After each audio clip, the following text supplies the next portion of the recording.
धर्मेंद्र प्रधान को इस्तीफा देना चाहिए।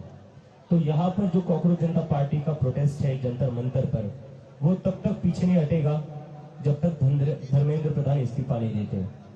तो अगर बीजेपी वाले या जो सरकार है वो सोल्यूशन चाहती है, so there is only one solution to this, Dharmendra Pradhan must resign. Abhijit भाई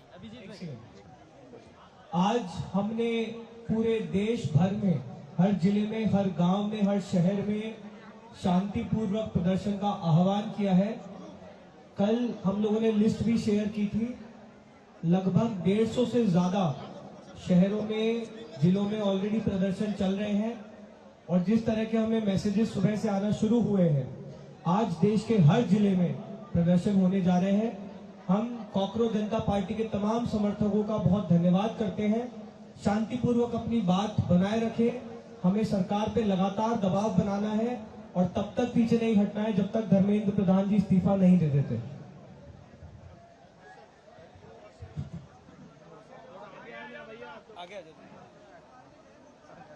दोस्तों, 20 जुलाई 2026 को जिस तरीके का क्रूरता दिल्ली पुलिस और आरएएफ के जवानों ने दिखाया यहाँ के पीसफुल प्रोटेस्टर्स के लिए, वैसा क्रूरता जवाबदेही के बगैर हम लोग नहीं जाने देंगे। तो जैसे हम लोगों ने पहले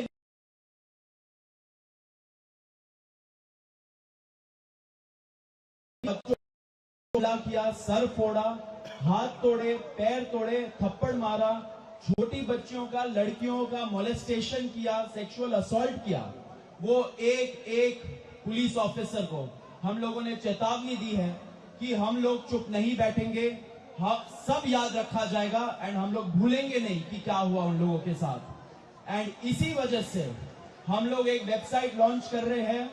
उस वेबसाइट में हम लोग सारे प्रदर्शनकारियों को रिक्वेस्ट करेंगे कि जिन जिन पुलिस वालों ने उनके ऊपर हमला किया, अटैक किया, उनका सर फोड़ा, अगर उनका आपके पास पिक्चर्स है, अगर उनका आपके पास वीडियोस है, तो वो आप अपलोड करें। हमारा कॉकरोच जनता पार्टी का जो टीम है वो उसको छाटेगा, आइडेंटिफाई करेगा, एक एक पुलिस वाले को हम आइडेंटिफाई करेंगे एंड उनके खिलाफ एक कंप्लेंट फाइल करेंगे, ये बोलते हुए कि एफआईआर उनके खिलाफ फाइल होना चाहिए।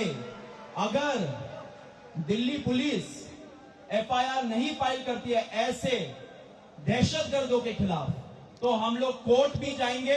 पूरा का पूरा जो इंडिया है, वहां के सारे लॉयर्स हमें हेल्प कर रहे हैं इस चीज के लिए, उनको भी तहे दिल से शुक्रिया। हम लोग कोर्ट जाएंगे, कोर्ट से ऑर्डर लाएंगे कि ऐसे पुलिस वालों के खिलाफ एफआईआर हो।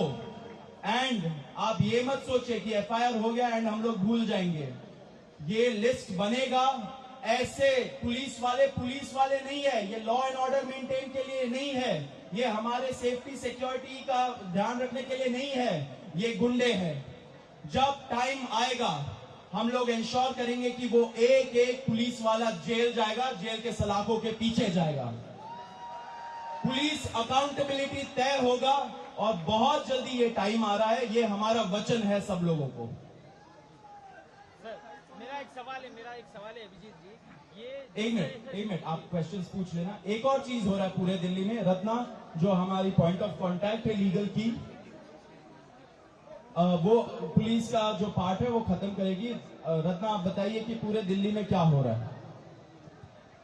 तो जब से 20 जुलाई का इंसिडेंट हुआ है उसके बाद से पूरे दिल्ली में मेजरली निजामुद्दीन और लोधी रोड के पास पुलिस ने अपने नाकाबंदी लगाई हुई है और वहाँ पे वो ऑटो रोक रहे हैं, वो कैब रोक रहे हैं और जितने उसमें बच्चे अगर बैठे हुए हैं उनको वो बिना किसी रीजन के पुलिस स्टेशन में डिटेन कर रहे हैं। और कल ये बहुत ज़्यादा हुआ है, रात भर हुआ है, आज सुबह भी जब मैं आ रही हूँ तब भी हुआ है। हमें लॉयर से पता चला है कि वहाँ पे जब वो जा रहे हैं तो उन्हें पहले मिलने नहीं दिया जा रहा है और उनको बहुत ज़्यादा ट्राई करना पड़ रहा है, लीगल जो उनको असिस्टेंस देनी है उसके लिए। कल एक लॉयर को भी निजामुद्दीन ने डिटेन कर लिया था। हमारे जो बच्चे यहाँ पे खाने का सप्लाई लेके आ रहे थे उनको डिटेन कर लिया था। तो हम उसके खिलाफ भी एक लेटर लिखेंगे डीसीपी को एंड हम रिक्वेस्ट कमिश्नर ऑफ पुलिस को एंड हम रिक्वेस्ट करते हैं कि आप प्लीज बिना रीजन के किसी भी बच्चे को डिटेन ना करें, आप लॉयर्स के साथ बदसलूकी ना करें क्योंकि वो सिर्फ अपनी ड्यूटी कर रहे हैं। आप बिना रीजन के लोगों को डिटेन ना करें।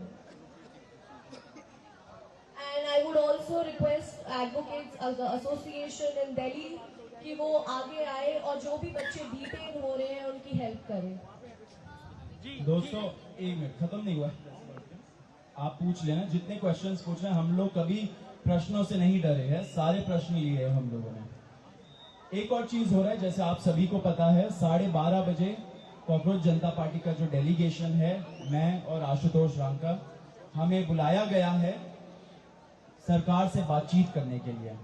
उस साइड में जितना हमें पता है इंफॉर्मेशन, अभी जेपी नड्डा जी होंगे एंड साथ में जितेंद्र सिंह भी होंगे। हम लोगों ने 2 कंडीशन रखा था 20 तारीख का जो फर्स्ट राउंड ऑफ टॉक्स था उसके बाद, कि सरकार को मंशा लेके आनी पड़ेगी कि वो हमारी जो बातें, हमारी जो डिमांड्स है वो सुनेंगी, वो एक्सेप्ट करेंगी। कुछ चीजें नॉन नेगोशिएबल है, आशा है कि वो जानते हैं क्या चीजें नॉन नेगोशिएबल है। एंड नंबर 2 हमारा ये डिमांड था कि उनके ऑफिस में एंड उनके घर पे ऐसा कोई भी मीटिंग नहीं होगा जहां पे हम लोग जाएंगे। एक न्यूट्रल एवेन्यू में होना चाहिए अगर जंतर मंतर में आने से वो कतरा रहे हैं। हम लोग पढ़े लिखे लोग हैं, हम लोग रैशनल युवा है, हम लोग जानते हैं कि शायद उनको डर लगे यहाँ पे आने से सिक्योरिटी सिचुएशन की वजह से।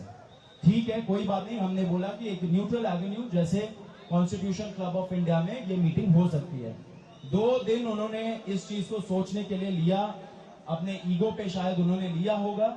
उसके बाद कल रात को उन्होंने कंफर्म किया कि वो कॉन्स्टिट्यूशन क्लब ऑफ इंडिया में मिलेंगे। तो 12:30 बजे ये हमारा मीटिंग है, आगे हम लोग देखेंगे क्या होता है। अभी दीपक बालियान जो हमारे दूसरे स्पोक्स पर्सन है वो बोलेंगे।